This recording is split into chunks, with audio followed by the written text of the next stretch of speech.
नमस्कार. आज आपण एका अतिशय महत्त्वाच्या विषयावर बोलणार आहोत. तो म्हणजे आपले मूलभूत हक्क. एक नागरिक म्हणून आपल्याला नेमकं कोणतं कायदेशीर संरक्षण मिळालंय याचा कधी विचार केलाय का? संविधानाचा भाग 3 प्रत्येक भारतीयासाठी एका मजबूत ढालीसारखा आहे. हेच आपले मूलभूत हक्क आहेत. यात समानता, स्वातंत्र्य, शोषणाविरुद्धचा आवाज आणि धार्मिक, सांस्कृतिक तसेच शैक्षणिक हक्कांचा समावेश होतो.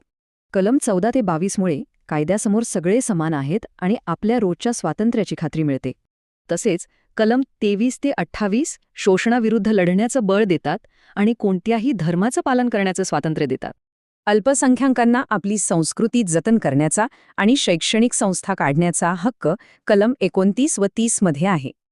पण थांबा, सर्वात महत्त्वाचा प्रश्न, या हक्कांवर गदा आली तर आपण नेमकं काय करू शकतो?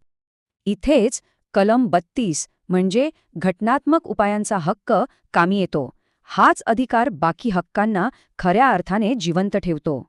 म्हणूनच डॉक्टर बाबासाहेब आंबेडकरांनी या कलम 32ला संविधानाचा आत्मा आणि हृदय असं अगदी सार्थ म्हटलंय. ह्या अंतर्गत न्यायालय रिट्स म्हणजेच थेट लेखी आदेश काढून आपल्याला त्वरित न्याय मिळवून देऊ शकतं. Habeas corpus, mandamus